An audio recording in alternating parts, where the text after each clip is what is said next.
All right, welcome to another episode of AnecDotes. Yeah. It's Sheever here, Kyle here. and different format this time. No video. Sorry, guys and girls. There's there's actually a video of me walking around.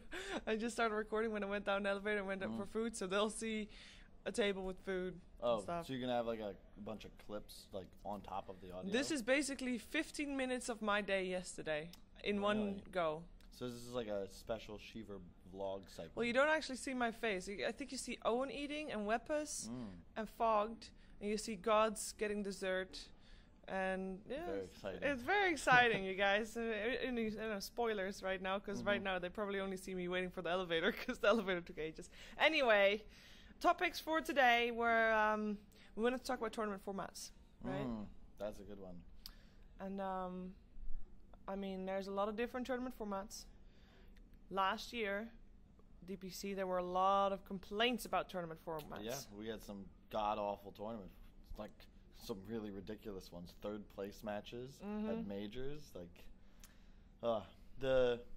should I just, like, launch into a monologue here? Like, off we go? Or Launch in about why format is important, I think. Well, format's important because you want to ensure that the best, not just that the best team wins, but that the teams are given a chance to perform up to their potential.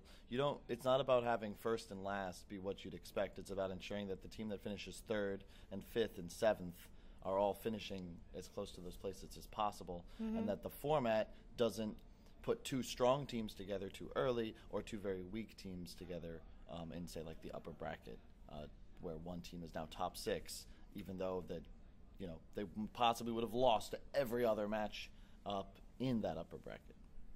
Yeah, that makes sense. So we dedicate our lives to this, so it's nice to know that the people in charge try to give us a fair shake. All right. I'm going to also play devil's advocate here, because tournament organizers, they like to see, they have a certain amount of days available per tournament.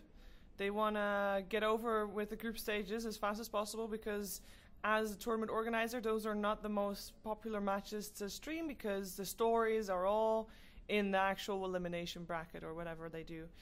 For example, personally, I don't like the Swiss style. I think as a viewer that is horrible because it's just a bunch of matches and who knows what's happening and what's going on, and then finally you got a seeding and that's all great. And from that point onward, it starts to be exciting. But the Swiss thing itself, it's not that exciting to follow. Well, it's all about eliminating variance. And Swiss is literally coin flip after coin flip. You see this in Counter-Strike actually quite often, where weak teams will go 3-0 or 3-1. And then after the tournament ends, you'll look at the matchups they had to like make it to like Legend State or Top 8 or whatever. And you realize, this team that looked great was actually playing against 3 of the bottom 6 teams in the tournament. Those were their wins. Maybe they had one real team to take down, and it's just not ideal, I guess. If you want to have, what is the ideal format?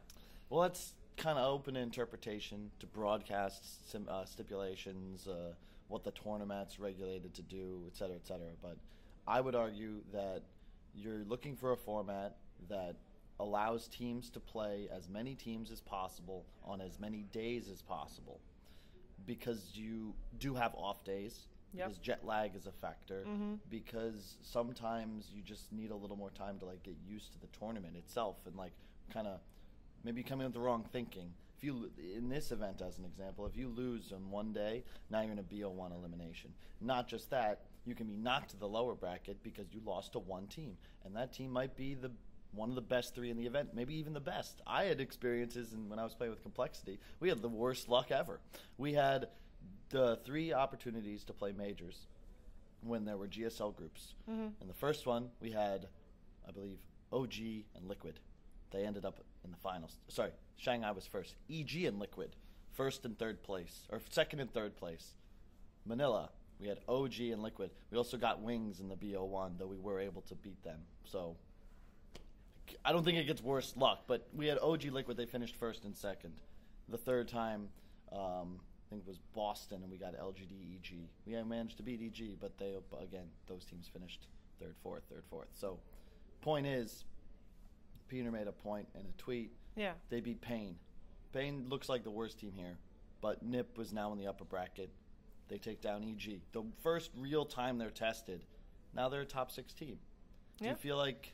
Pain is already eliminated as well. They're now lowest team. They lost to TNC, which is also a team that, according to some, should be in the top 8. Better yet, didn't they just win? Are they actually in the top? I think they're actually in the top 8 right now. I'm not surprised either. Yeah. Aster lost yesterday, but they were relatively tilted. They still came in as a very strong team. They're this close to beating EG. But how much can you actually control that? Because you've got a certain amount of days, and just as a comparison, this format is being criticized a lot also because of that specific group, because of group, what was it, A, that we followed, of the group with NIP and Pain Gaming in it.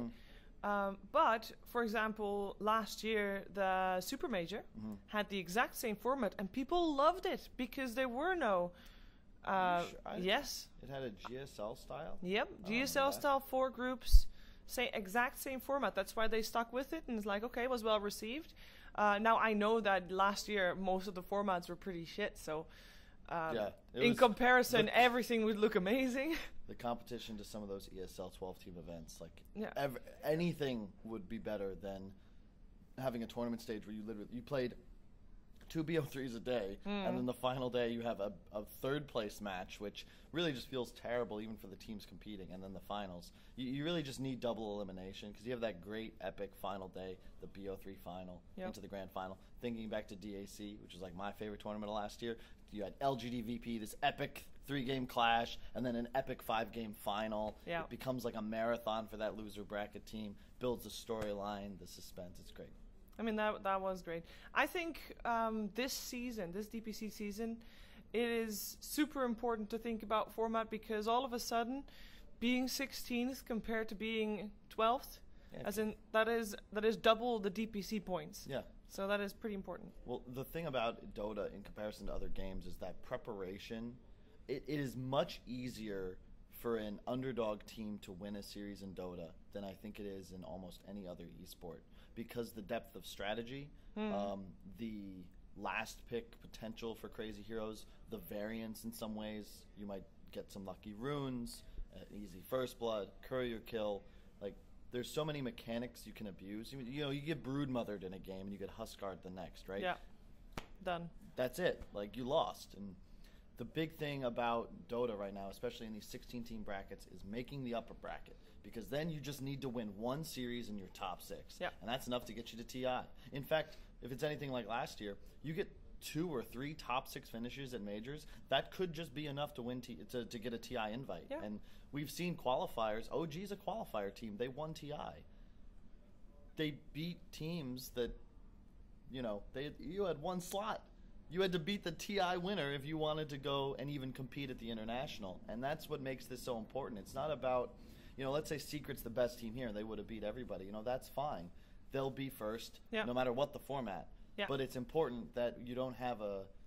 I think the top 3 would have been the same regardless format, but it's important that the rest is also, skilled properly in terms of from top down, in terms of how good the teams actually are, and I don't think we'll actually have that this tournament. But I also think that this is the first tournament of the thing, and I have, for example, I've talked to PGL. They're like, well, we don't know where this, hostility towards the format comes from because we ran the exact same thing at the Super Major, and people were super positive. So something went wrong, and they're in talks and they're trying to improve, and they are normally one of the organizers that listens very closely to what the community wants. Well, they care. I love PGL for that. You know that they're going to take the feedback and run with it, and I've always advocated for bigger groups because in Dota, I think that you want to play as many different teams as possible. A lot of regions get locked into a very stale meta, and it's also that there's certain matchups that are inherently unpredictable, right? Like if TNC has to go and play Fnatic, that Fnatic might not be able to beat TNC the same way. Going back to like TIs in years past, you had like Fnatic versus MVP, and MVP just couldn't beat Fnatic. But they could beat like everybody else. The kryptonite. My argument is that if you don't have time for a BO2 group stage, that's all good. But if we're going to do BO1s, easy way to solve what I think is a common concern, which is how do you prep properly for a BO1, especially when you consider how important selection is, make home and away teams. So I know, looking at my schedule, I've got 7 BO1s over the next 3 days.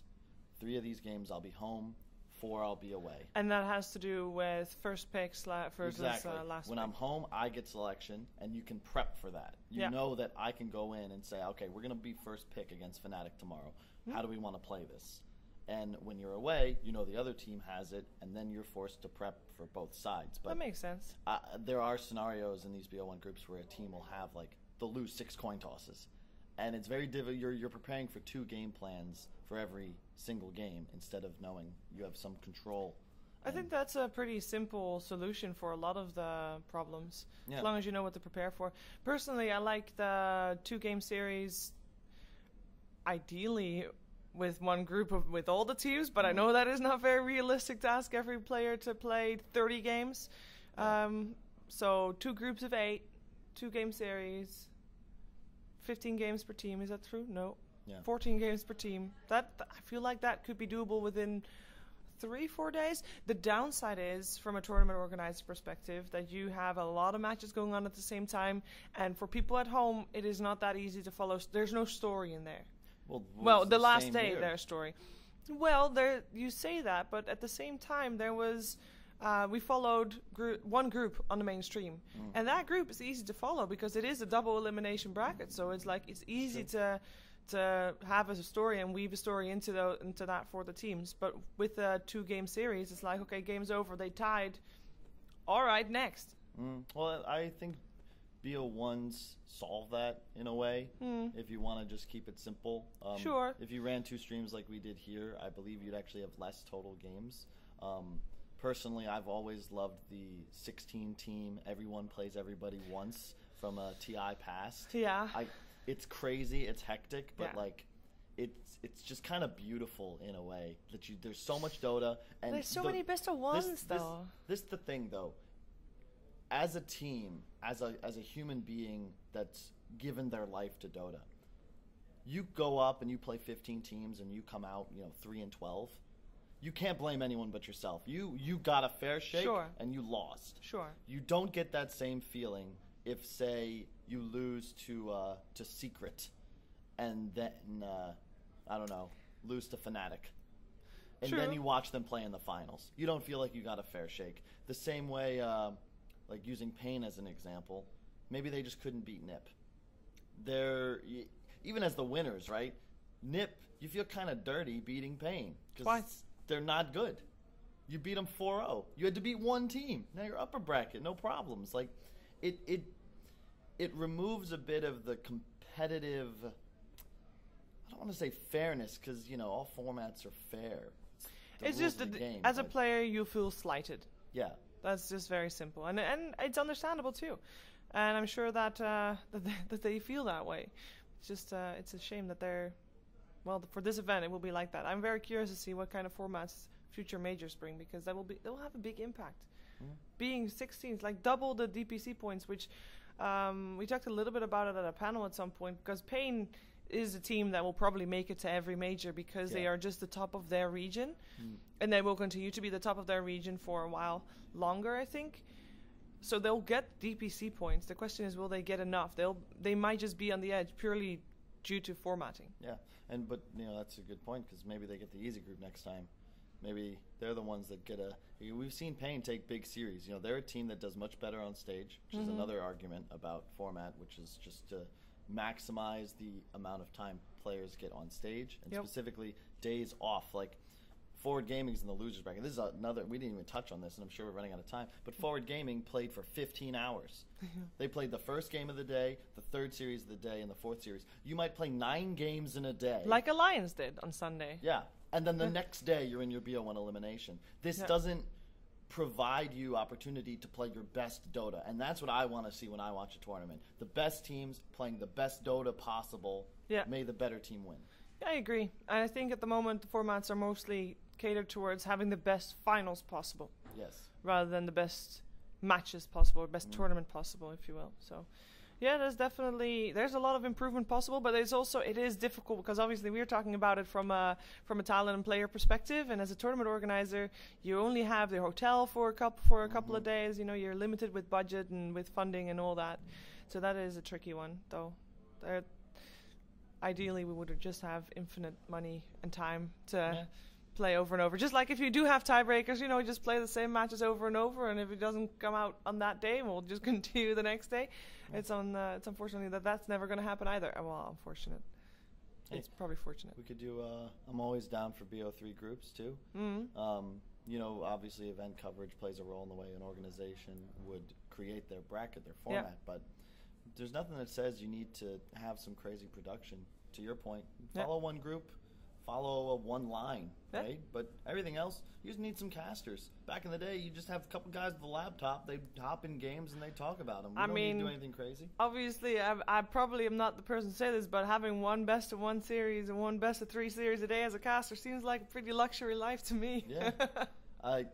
When there used to be days where you casted like way more than that. I'm not even going to mention hours because it's been crazy. Actually, one thing that I think we still should mention, if we're talking about format, and we do have a little bit of time, is double elimination versus single elimination. I think the answer is easy, but I feel like we touched up on it anyway. Double elimination is the way to go for Dota 2. Yeah, 100%.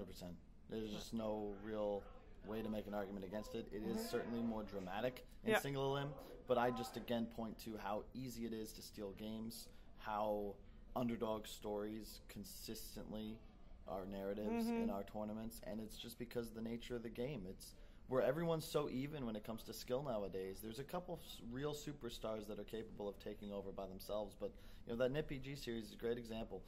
Sumail and EG just dominated that first game, but NIP out-strategized and outplayed them in 2 and 3, and they won. That was a big upset. I think they were like 4-1 underdogs if you listen to the community. Yep. Obviously, they don't know anything, but still. That was a big shift. You're absolutely right, and you know it's a matter of rock paper scissors. It's not linear. If one person beats another and the other person beats the other as well, that means that the other is better than. Well, you get what I mean anyway. Yeah, well, it's It's not the thing in Dota. The better team doesn't always win. Exactly. And just because you win 2 out of 3, it doesn't mean you'd win 51 out of 100. Which is why I always advocate more games, more days. More Dota. Let's have a month-long tournament. Yay. You're taking it to the extreme. All right. Well, I feel like our opinion is pretty in sync here. And that was it for this episode of AnecDotes. Yeah, cool. All right. Thank you. Bye-bye. Bye.